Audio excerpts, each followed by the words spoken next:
Most relationships don't end because of conflict. They end because of how conflict is handled. Every couple argues. Every couple disagrees. But there are two very different kinds of conflict, one that brings people closer, and one that slowly pulls them apart.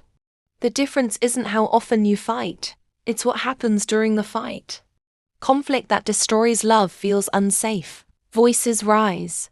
Defensiveness takes over. One person wants to win, and the other wants to survive. Words become weapons. Silence becomes punishment. And slowly, trust starts to erode. In destructive conflict, listening stops. Understanding isn't the goal, control is.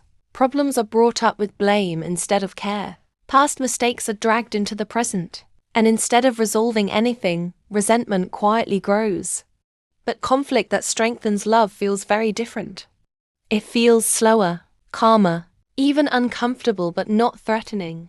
In healthy conflict, both people are trying to understand, not defeat.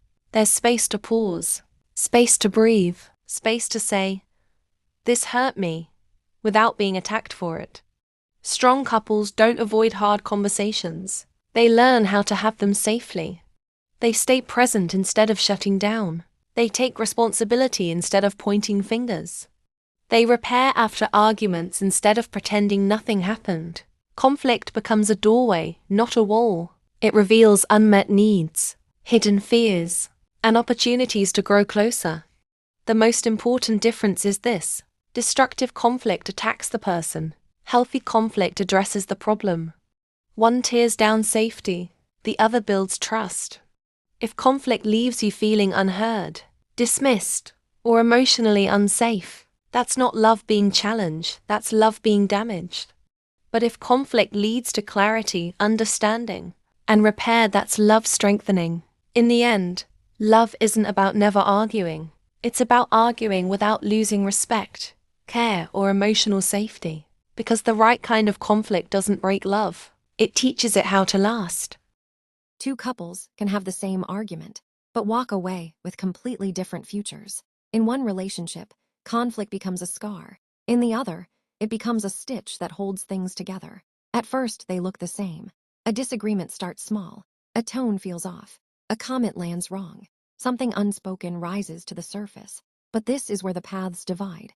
In conflict that destroys love, fear enters the room. One person raises their voice. The other shuts down. Defensiveness replaces curiosity. Winning becomes more important than understanding. Words stop being about the issue and start being about power. Old mistakes are resurrected. Sensitive topics are used as weapons. Silence becomes a punishment instead of a pause. And nothing really gets solved. The argument ends, but the distance stays. Trust weakens. Safety disappears. Love starts to feel like walking on eggshells. Now look at the other couple. The conflict still hurts. The emotions are still real. But the intention is different. Here, conflict slows things down instead of speeding them up. There is space to breathe. Space to listen. Space to say, "This matters to me," without being attacked for having feelings. Voices may shake, but respect stays. In this kind of conflict, no one is trying to win. Both people are trying to understand. They ask questions instead of making accusations. They talk about feelings instead of assigning blame. They stay present instead of shutting down. And after the disagreement, they repair. They apologize. They clarify. They reconnect. Not because everything is suddenly perfect, but because the relationship feels safe enough to heal. This is the real difference. Conflict that destroys love attacks the person.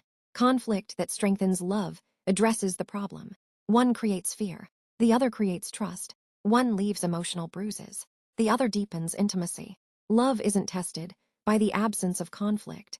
It's tested by whether conflict feels safe or threatening. Because when love is healthy, even hard moments pull people closer. But when love is fragile, conflict becomes the beginning of the end. Love isn't tested by the absence of conflict. It's tested by whether conflict feels safe or threatening. Because when love is healthy, even hard moments pull people closer. But when love is fragile, conflict becomes the beginning of the end.